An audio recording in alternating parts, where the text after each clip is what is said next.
Jiro Sang-moon is the undisputed king of the city's underworld, a man whose power is built on absolute control and a rigid, mysterious rule.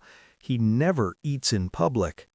For decades, the world believed this was a mark of his elite status or a precaution against assassination, but the truth was far more personal. Jiro suffered from a rare, psychosomatic, sensory death. He was born without the ability to taste or smell. His life of flavorless isolation is shattered when Brianna, or Brie, Mays, a new waitress at his private lounge, serves him an off-menu traditional Korean stew. The moment the steam hits his face, Jiro's senses explode into life, flooding him with a miracle of flavor and forgotten memories. However, the revelation turns dark as Jiro realizes his disability was not natural. He discovers that his long-term physician, Dr. Arthur Halloway, has been administering suppressants under the guise of daily vitamins to keep Jiro's senses dull and his past buried. Jiro is left with a restored palate and a lethal new mission: finding out which of his inner circle paid to keep him in a world of ash for 37 years. Jiro Sang-moon sat at the head of a table that could seat 30, yet he dined in a cavernous, chilling solitude. Outside the reinforced glass of his penthouse, the city of Seoul glittered like a spilled chest of jewels, a sprawling neon kingdom that he owned, street by street, breath by breath. To the world, Jiro was a man of excess, a titan who controlled the flow of billions. But inside the sanctuary of his marble fortress, the truth was far more desolate. Jiro was a king of ash, ruling over a world he could see and touch, but never truly feel.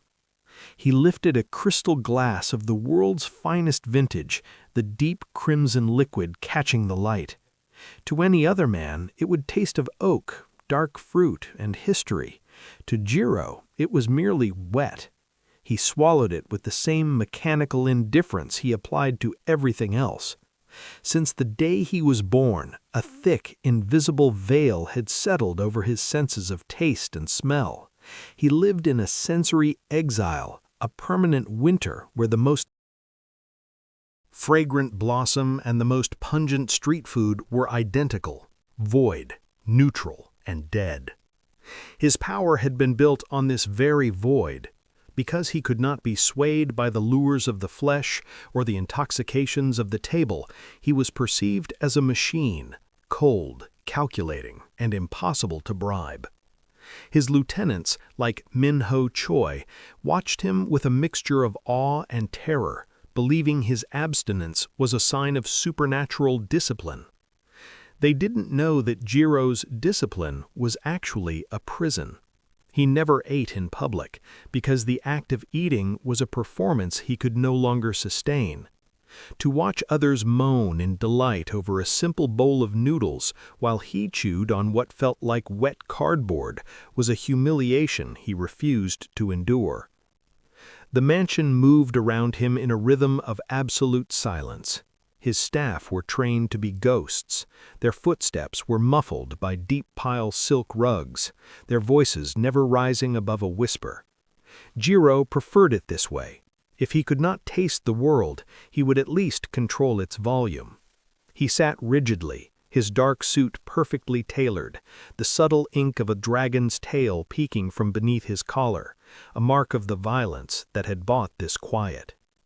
He stared at the financial reports laid out before him, the numbers telling a story of growth, dominance, and undisputed reach.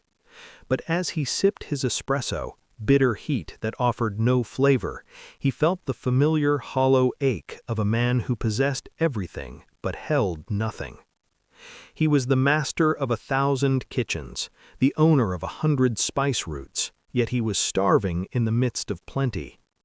Little did he know, the morning air was about to carry a scent that would shatter his frozen kingdom forever. The Songmoon Mansion sat atop the city's highest hill like a sleeping predator, a fortress of polished marble, cold steel, and reinforced glass. Inside, life followed a rhythm dictated by a man who lived in a vacuum of sensation. Because Jiro could not taste the richness of life, he demanded a perfection that was surgical, sterile, and utterly silent. The rules of the household were not written in a manual, they were felt in the heavy air, woven into the very fabric of the building. The staff moved through the corridors like shadows cast by a flickering flame, present yet weightless. There was a strict protocol of invisibility. No maid was to occupy a room while Jiro was in it, unless summoned. No sudden movements were permitted to catch the corner of his watchful eye. No direct eye contact was allowed unless he initiated it. To Jiro, the people who maintained his sanctuary were not individuals, they were the gears of a clock he had wound himself, and any friction in their movement was an affront to his order. Maya Thompson, the household manager, oversaw this ghostly choreography with a terrifying efficiency. She ensured that the silver was polished to a mirror sheen, not so Jiro could admire the beauty, but so he could see the reflection of anyone approaching from behind. The air in the mansion was kept at a precise 68 degrees, and the scent was neutralized by industrial-grade purifiers. Jiro lived in a curated void, a space where the world's chaos was filtered out before it could reach his doorstep. Even Min-ho Choi, his most trusted lieutenant, understood the sanctity of the fortress. When he entered the study to deliver the day's briefings, he did so with a measured tread, standing exactly 3 paces from Jiro's mahogany desk. Conversation was functional, stripped of the messy flavor of human small talk. In this house, noise was considered a lapse in discipline, and a loud voice was treated as a security breach. Jiro moved through these rooms like a ghost among ghosts. He appreciated the predictability of his staff, their adherence to the silence that mirrored his own internal exile. He believed that by stripping the world of its noise and its mess, he could protect himself from the vulnerability of his missing senses. He had built a monument to his own deprivation, a place where nothing ever changed and nothing ever surprised him. He was the master of a silent, flavorless kingdom, unaware that the newest ghost in his hallways carried a scent that would set his entire fortress ablaze. The equilibrium of the mansion was disturbed not by a sound, but by a presence. Brianna Mays did not enter the private lounge with the apologetic, downcast gaze that Maya Thompson demanded of the staff. Instead, she moved with a rhythmic, grounded grace that seemed to vibrate against the sterile stillness of Jiro's world. While the other servers were indistinguishable from the shadows they inhabited, Brianna carried an energy that was impossible to filter. Jiro felt the shift before he saw her. He was accustomed to the ghosts who anticipated his needs without ever making their existence known, but as Brianna approached his table, the air in the room seemed to thicken. She didn't pause at the threshold to wait for a signal. She walked directly into his line of sight, her eyes not fixed on the floor, but focused on the task at hand with a terrifyingly calm clarity. Min-ho Choi, standing by the window, stiffened. His hand instinctively twitched toward his jacket, his brow furrowing as he watched this new waitress bypass the invisible boundaries of the room. He looked to Jiro, waiting for the slight nod that would signal her immediate removal, but Jiro remained motionless. He was mesmerized by the sheer defiance of her posture. Brianna placed the silver tray on the mahogany stand with a firm, deliberate click, a noise that felt like a gunshot in the vacuum of the lounge. Jiro looked up, his cold gray eyes meeting hers. Usually this glance was enough to make a grown man stammer, but Brianna didn't flinch. There was a knowingness in her expression, a depth of empathy that felt like an intrusion into his very soul. She wasn't wearing the mask of a servant. She was a woman who looked as though she held a secret that the rest of the world had forgotten. As she began to set the table, her movements were efficient yet infused with a warmth that felt entirely out of place in a house built of ice. Jiro watched her hands, steady, brown, and capable, and felt a strange, flickering spark of curiosity pierce through his sensory winter. He had spent 37 years ensuring that no one truly saw him, yet as this woman stood before him, he felt a sudden, unsettling certainty that she was looking at the man behind the dragon tattoo, and she wasn't afraid of what she found. The order of the fortress had not just been interrupted, it had been challenged by a woman who walked as if she owned the ground beneath her feet. The heavy silence of the lounge was thick with the weight of unwritten laws. Jiro Sang-moon sat like a stone carving, his hands resting flat on the mahogany surface, expectant of the usual: a glass of neutral water, a sterile plate of crackers, or the flavorless vitamins he consumed as a ritual of survival. But as Brianna moved, the script changed. She reached into her tray and lifted an earthenware bowl, its surface darkened by years of use, looking like a relic unearthed from a different century. Min-ho Choi moved instantly, his shadow falling over the table as he stepped forward to intercept. This was a violation. Jiro never ate in public, and he certainly never ate anything that hadn't been vetted by a laboratory of security protocols. The no public eating rule was the bedrock of Jiro's invulnerability. It kept the world from seeing him struggle with his sensory void. But Brianna didn't flinch as the lieutenant's hand hovered near her arm. She didn't look at the guard. She kept her eyes locked on Jiro, her hands steady as she lowered the bowl. Then the steam rose. It wasn't the sanitized, filtered air of the mansion. It was a thick, fragrant cloud that carried the weight of something ancient. As the heat hit Jiro's face, the air in the room seemed to ignite. The scent, something he hadn't truly experienced in 37 years, pierced through the psychological armor he had spent a lifetime building. It was a sharp, earthy punch of fermented soy, the bright sting of ginger, and the deep underlying richness of beef bone broth that had been simmered for hours. Jiro's eyes widened, his pupils dilating as the sensory vacuum of his life was suddenly flooded. This was an off-menu offering, a dish that defied every security measure Maya Thompson had ever implemented. It was a humble, traditional Korean stew, out of place in this palace of glass and steel, yet it commanded the room more than Jiro's own presence. The steam curled around his face like a phantom's touch. For a fleeting second, the terrifying Mafia boss vanished, replaced by a confused boy in the small, crowded kitchen. The rigid posture softened just a fraction as his hands, frozen near the table, began to tremble. Brianna stepped back, giving the moment room to breathe, her expression calm and observant. She had just placed a ticking emotional bomb in the center of his sanctuary, and for the first time in his history, Jiro Sang-moon was not thinking about power or profit or the men who wanted him dead. He was thinking about a smell he had forgotten existed, the smell of home. The steam was a ghost reaching out of the bowl, wrapping around Jiro's senses until the sterile world of the lounge began to blur.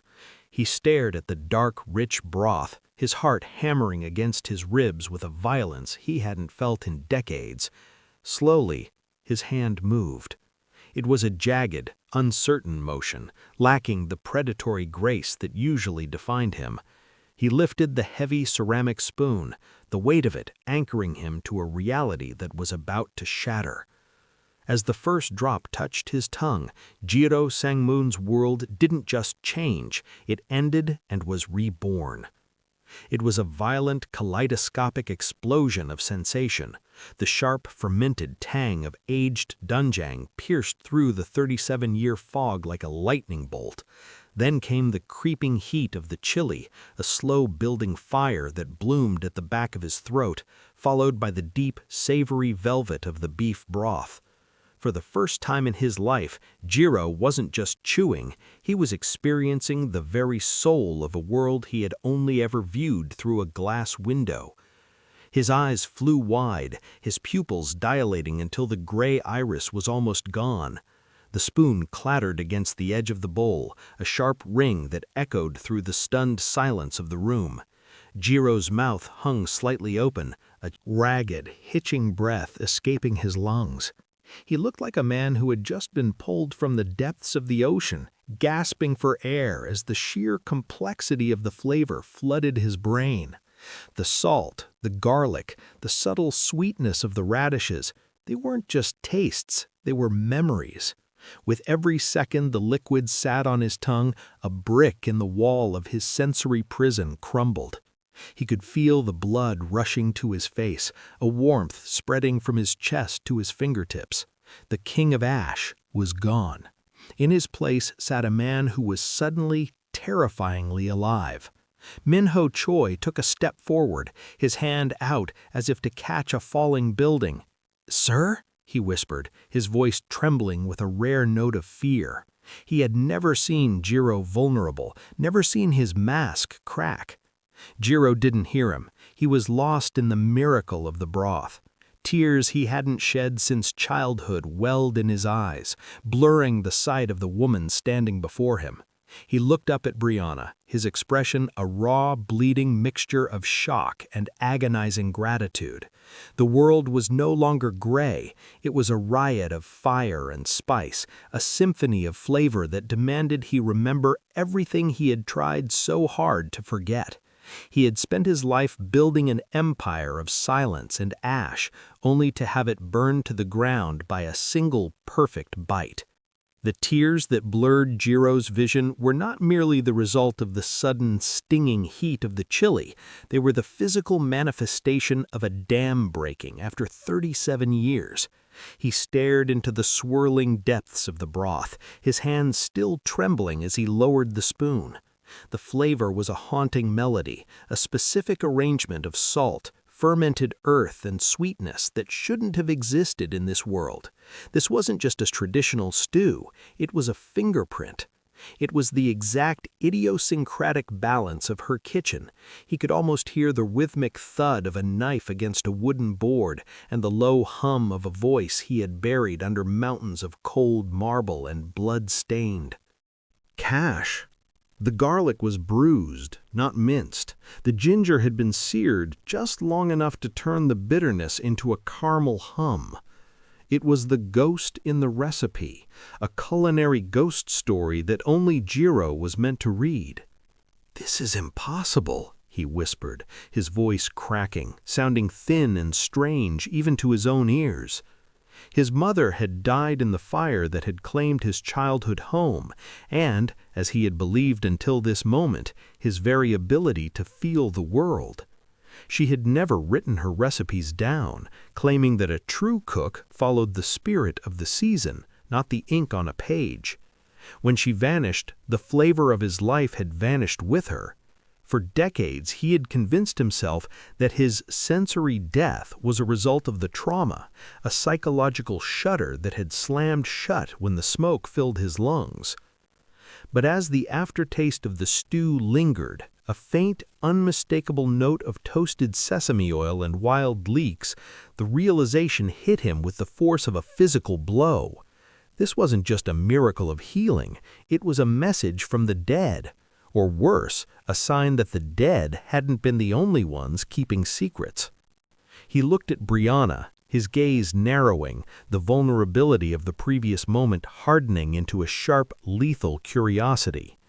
The woman standing before him in the modest uniform held a secret that defied the laws of his history. To know this taste was to know his mother.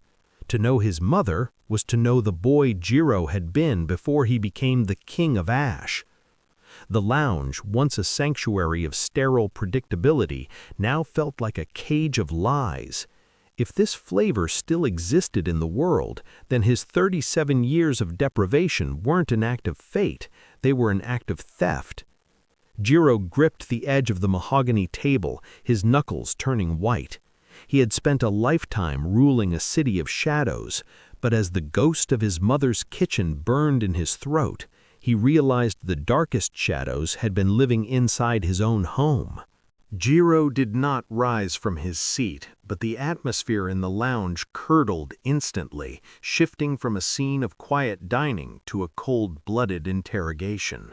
Min-ho Choi sensed the change and adjusted his stance, his shadow lengthening across the floor as he moved to block the only exit. Jiro's hands remained on the table, knuckles white, eyes fixed on Brianna with a terrifying, predatory intensity. The heat from the stew still warmed his face, but his voice was like a winter wind. "Who sent you?" The question was low, vibrating with a lethal edge. Brianna did not tremble. She stood her ground, her posture relaxed yet attentive, watching the man who could end her life with a single flick of his wrist. "Nobody sent me, Mr. Sang-moon," she replied, her voice steady and clear. "I simply noticed what you weren't eating."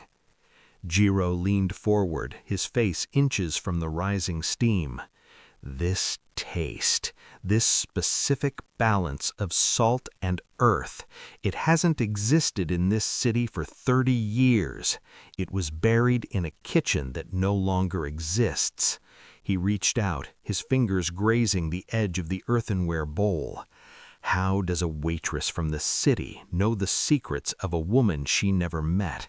How do you hold the key to a ghost? The silence that followed was suffocating. Jiro watched her face for the flicker of a lie, the nervous twitch of a muscle, or the gloss of sweat that usually betrayed those who stood before him. But Brianna's gaze remained open, almost empathetic. "My grandmother worked in the old neighborhoods," she said softly, her words measured. "She taught me that some recipes aren't just food, they're memories meant to heal. She spoke of a family that lost everything in a fire, and a boy who survived but left his soul behind in the smoke. She told me if I ever found him, I should serve him this. She said his heart was starving." Jiro felt a jolt of electricity at the mention of the fire. The trauma he had meticulously compartmentalized began to bleed through his defenses. He wasn't just hearing a story. He was hearing his own classified history, spoken aloud by a stranger. The coincidence was too precise, the timing too surgical. In the criminal world, there were no miracles, only calculated moves. "You are lying," Jiro hissed, though the conviction in his voice was failing. "You are a message from someone who wants me weak, someone who wants me to remember so I stop thinking." He stood up then, the chair scraping harshly against the marble floor. He moved toward her until he was deep within her personal space, his dragon tattoo pulsing as his neck muscles tensed. "You will tell me where you got those ingredients. You will tell me who coached you on the seasoning. Because if you can bring back the dead, Brianna, you can certainly join them." Jiro stood in the center of his sterile, white-tiled bathroom, the air normally purged of all scent by the mansion's high-grade filtration system. On the marble vanity sat the amber bottle of daily vitamins he had swallowed every morning for 22 years. Dr. Arthur Halloway had prescribed them shortly after the fire, claiming they were essential to manage the neurological fallout of his trauma. Jiro had trusted the man blindly, seeing him as the only person who understood his broken physiology. Slowly, Jiro uncapped the bottle. With his newly awakened senses, the act felt like opening a tomb. Before his encounter with the stew, the pills had been nothing more than chalky, tasteless stones. Now, as he brought the bottle to his face, he didn't just smell them, he felt them. A sharp chemical acridity clawed at his nostrils, followed by a cloying metallic undertone that smelled like wet copper and rot. It was a cold, clinical scent that stood in violent opposition to the warm, earthy soul of the broth Brianna had served him. His hand trembled as he poured a single white tablet into his palm. He brought it to his nose, inhaling deeply. Beneath the synthetic coating, there was a faint, bitter trace of something familiar, the same numbing, ashen quality that had defined his world for 3 decades. It was the scent of the void. Jiro's mind raced with the calculating precision that had built his empire. If his lack of taste and smell was truly a psychosomatic result of childhood trauma, no pill should have been able to manage it. Yet the moment he stopped taking these, or perhaps the moment a different stimulant hit his system, the veil had lifted. He looked at the pill with a dawning, murderous clarity. This wasn't medicine meant to sustain his health. It was a chemical muzzle designed to keep his senses in a state of permanent hibernation. He crushed the tablet between 2 marble coasters. The powder was white and odorless to the world, but to Jiro it reeked of betrayal. He realized then that Dr. Holloway wasn't treating a disability, he was maintaining a prison. Every morning Jiro had been handed the keys to his own sensory cage and had swallowed them willingly. The King of Ash looked at his reflection in the mirror. His eyes were no longer the dull, guarded stones of a man who lived in a vacuum. They were sharp, focused, and burning with a terrifying new hunger. He didn't just want to know who had given Brianna the recipe. He wanted to know who had been paying Holloway to keep him blind, deaf to flavor, and numb to the world. For 37 years he had been a tiger kept in a sedative haze. Now the drugs were wearing off, and Jiro Sang-moon was finally, dangerously awake. The powder from the crushed pill lay on the marble surface like a pile of fallen snow, but to Jiro it felt like the ashes of his stolen decades. He stared at it, his chest rising and falling in a jagged rhythm. The logic was cold, simple, and devastating. For 22 years, Dr. Holloway had played the role of the compassionate healer, the only man who knew how to fix Jiro's broken mind. In reality, Holloway had been the jailer, hand-delivering a daily dose of sensory darkness that ensured Jiro would never remember the night the fire took his family. Jiro dipped a finger into the white dust and touched it to his tongue. The reaction was instantaneous and violent. A numbing, metallic bitterness spread across his palate, a chemical frost that seemed to paralyze the very nerves Bree's stew had just set on fire. It was the taste of the void, the same gray, flavorless hum that had been the background noise of his entire adult life. He realized then that his condition wasn't a psychological scar from the trauma, it was a sustained artificial suppression. He gripped the edge of the vanity until the marble groaned under his strength. The betrayal cut deeper than any blade. He had trusted Holloway with his most intimate weakness, allowing the man into the inner sanctum of his empire. Every time Jiro had felt a flicker of hope that his senses might return, Holloway had been there with a supplement to keep the lights out. The realization shifted from shock to a cold, predatory focus. Jiro understood the mechanics of power better than anyone in the city, and he knew that a lie this expensive wasn't maintained for the sake of the doctor's health. Holloway was a mercenary. Someone had been paying him, perhaps for 30 years, to keep the Mafia boss dulled. A man who cannot taste his own food cannot detect poison. A man who cannot smell the air cannot sense the ozone before a storm. By stripping Jiro of his senses, they had stripped him of his survival instincts, making him a king who could be led by the hand. He swept the white powder into the sink and watched it vanish under a stream of water, a grim smile tugging at the corner of his mouth. The sedative was out of his system, and the bitter pill had finally been swallowed in its true form, the truth.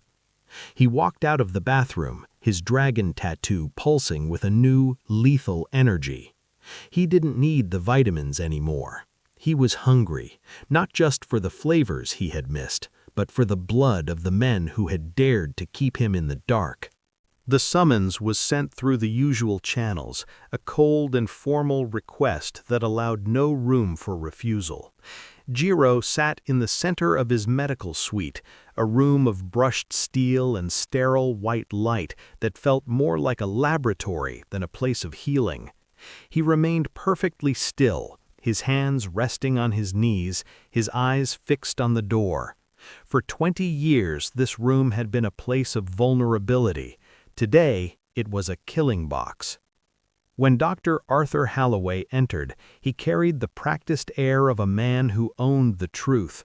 He wore a crisp lab coat and a reassuring smile that had once felt like a lifeline to Jiro. "Good afternoon, Jiro," the doctor said, his voice smooth and melodic. "I noticed you missed your morning dosage. We can't have your neurological stability wavering, especially with the stress of the current expansion." Jiro didn't blink.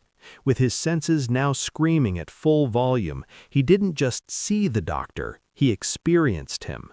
He could smell the faint, sharp scent of expensive scotch clinging to the man's breath, masked poorly by peppermint. He could hear the slight, wet friction of the doctor's palms sliding against the leather of his medical bag. Most tellingly, he could smell the salt of cold sweat. "I felt a change, Arthur," Jiro said, his voice dangerously level. "A sudden clarity. I thought it best you examine me before I resumed the vitamins." Halloway's smile faltered for a fraction of a second, a micro-expression that Jiro caught with predatory ease. "Clarity can be a side effect of the trauma resurfacing, Jiro. It's often a precursor to a sensory overload. Let's get you back on the regimen immediately." The doctor reached into his bag, pulling out a fresh blister pack of the white pills.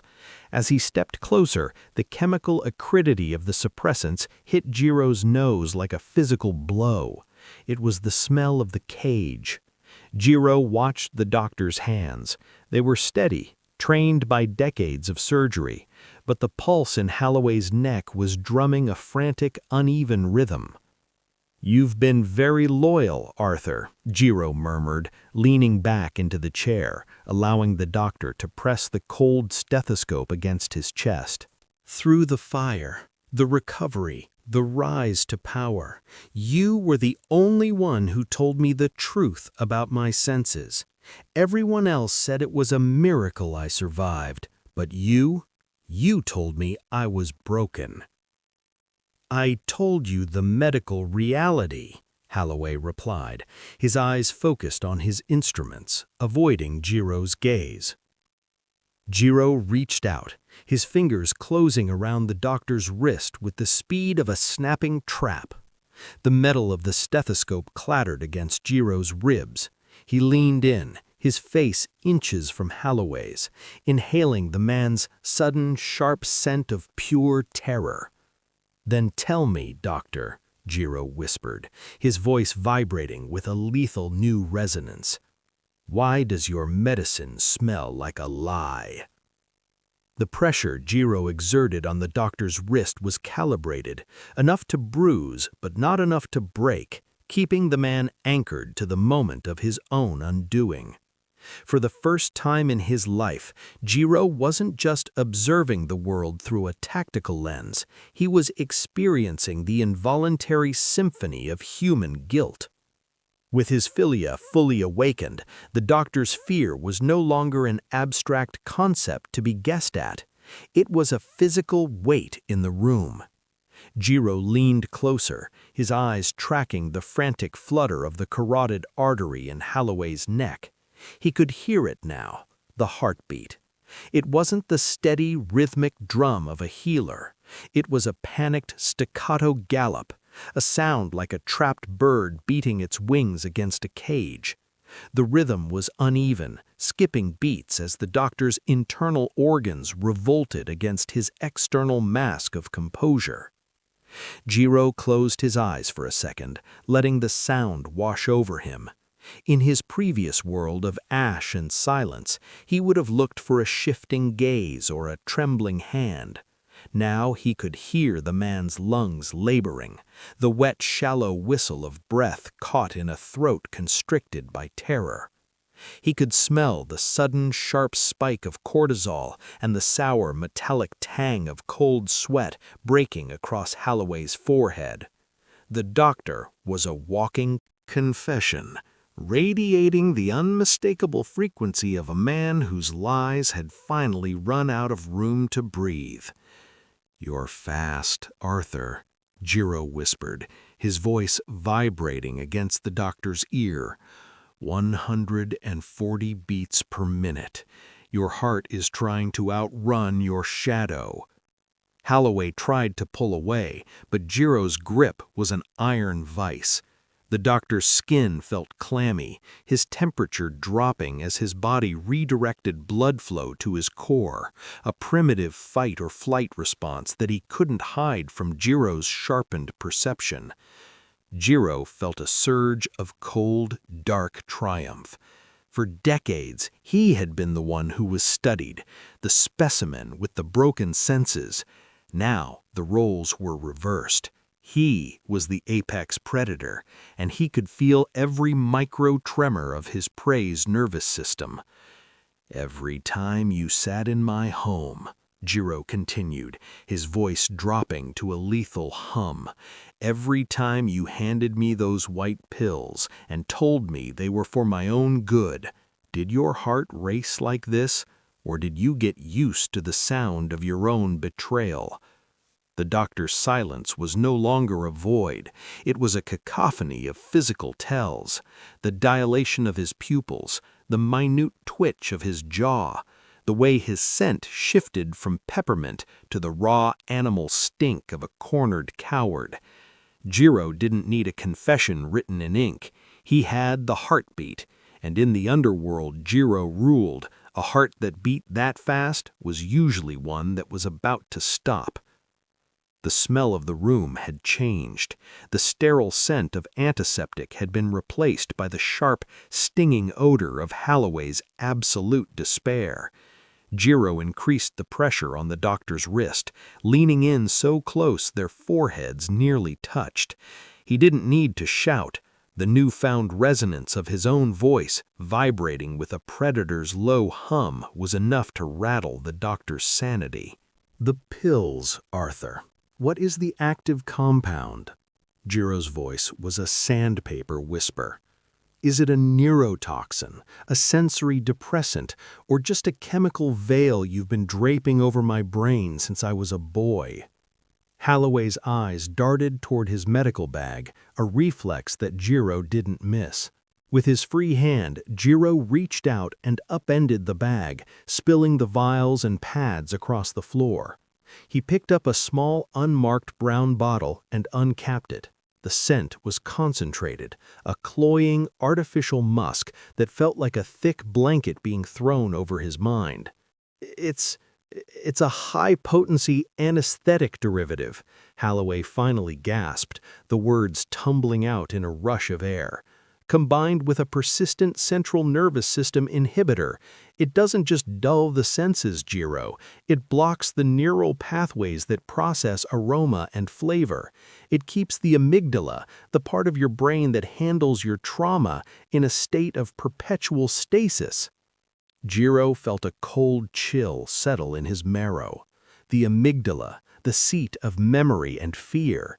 By suppressing his ability to taste and smell, they weren't just taking away the joy of a meal, they were preventing his brain from ever processing the sensory triggers of the night his family died. They were keeping the fire a secret by keeping the smoke out of his mind. "Who?" Jiro asked, his voice dropping an octave, becoming a sound that made the doctor's knees finally give way. "I don't know the primary source," Holloway wailed, his professional mask now shattered into 1,000 jagged pieces. "The payments, they come through a series of offshore accounts, but the directives, the specific instructions on the dosage, they were always sent through the Sang-moon family's private server. Someone inside your own house, Jiro, someone who knew that if you ever tasted that soup again, if you ever smelled that specific wood smoke, you would remember who locked the door that night."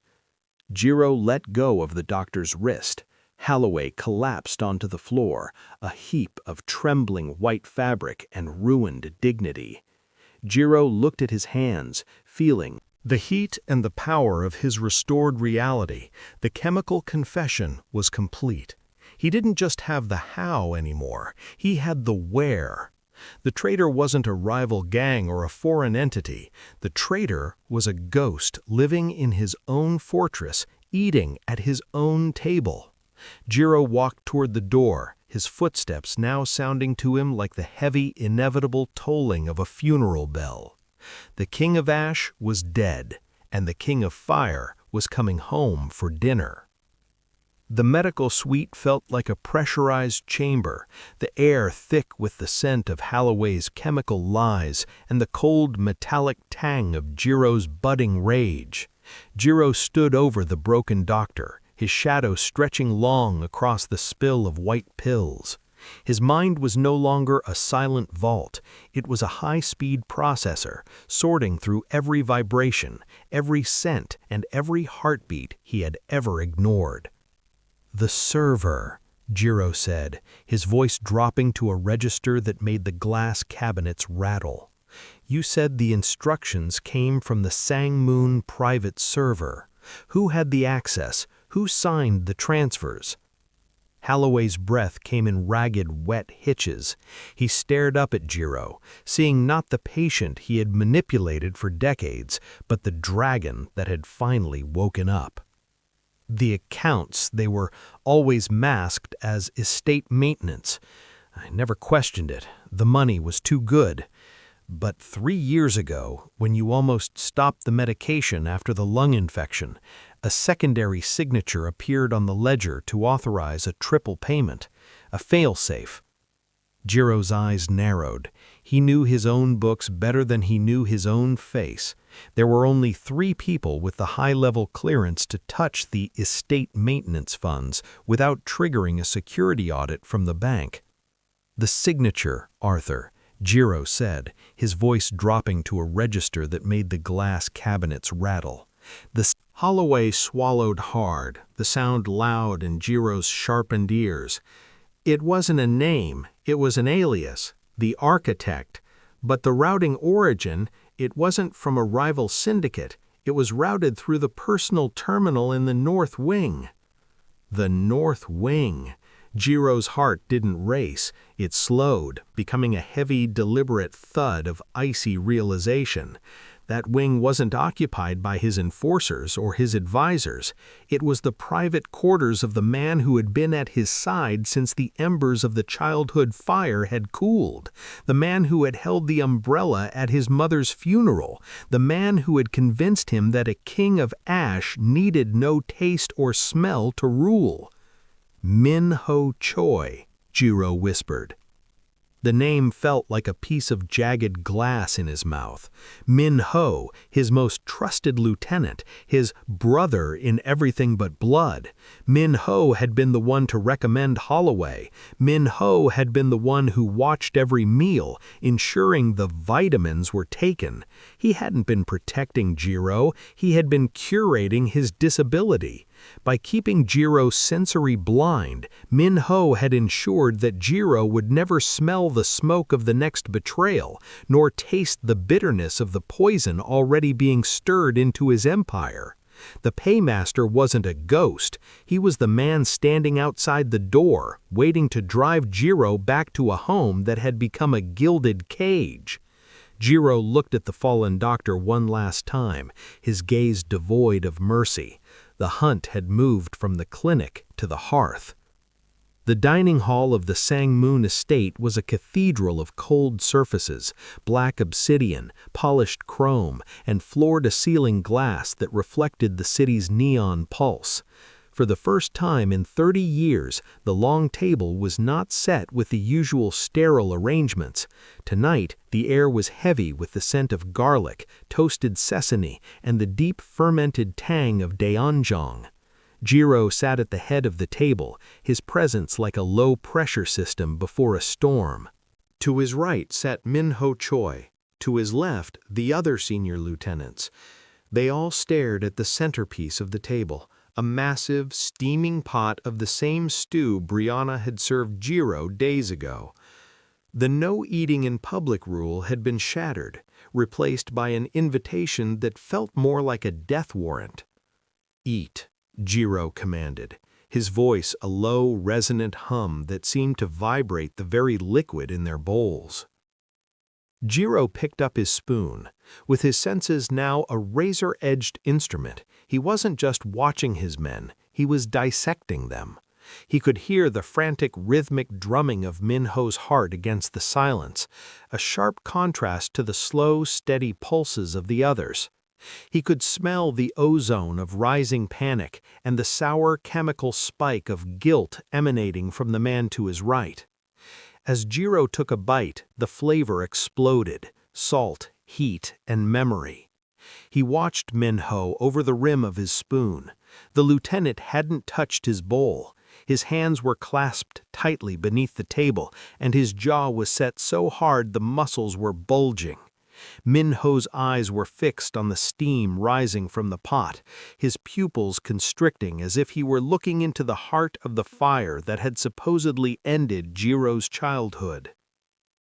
"You aren't hungry, Min-ho?" Jiro asked. The question was soft, but it carried the weight of a falling guillotine.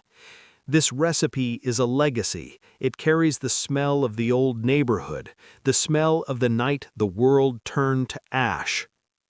Jiro leaned in, his sense of smell picking up a new specific scent from Min-ho, the faint residual odor of the North Wing terminal, the ozone of an overworked server, and the distinct, expensive ink used for high-level estate ledgers. Min-ho flinched, a minute twitch of the eyelid that would have been invisible to the old Jiro, but to the man who could now taste the atmosphere, it was a thunderclap of confession. The other lieutenants looked between the two men, sensing the shift in the room's gravity. The temperature seemed to drop 10 degrees. Min-ho reached for his water, his fingers trembling just enough to make the ice clink against the glass. It was the sound of a man who realized his king of ash had finally found the fire. Jiro smiled, a slow, terrifying expression that didn't reach his eyes. The meal wasn't over. The interrogation had simply moved to the table, and Jiro was finally ready to taste the blood of a traitor. The silence in the dining hall was no longer the empty, sterile void Jiro had cultivated for decades. It was a heavy, suffocating pressure, charged with the scent of Min-ho's terror. The lieutenant finally broke. He didn't reach for his weapon. He knew the men in the shadows were no longer his to command. Instead, he simply bowed his head, the sharp scent of his salty tears mixing with the steam of the stew. "I did it to keep you focused, Jiro," Min-ho whispered, his voice trembling. "A man who feels too much is a man who hesitates. I gave you the city. I gave you a throne where you could never be hurt again." Jiro rose from the table, his movements no longer mechanical or stiff. He moved with a new, fluid lethality, the sensory death that had haunted him for 37 years having vanished like mist in the morning sun. He stood behind Min-ho, leaning down until his lips were inches from the traitor's ear. He could smell the cowardice, the decades of patronizing pity, and the metallic tang of the betrayal that had fueled his lieutenant's rise. "You didn't give me a throne, Min-ho," Jiro said, his voice a rich, terrifying baritone that filled every corner of the obsidian hall. "You gave me a tomb, You let me live in a world of gray while you feasted on the colors. You locked the door on the child I was, and you kept me in the smoke for 30 years. Jiro reached out and placed a hand on Minho's shoulder. To the other lieutenants, it looked like a gesture of brotherhood.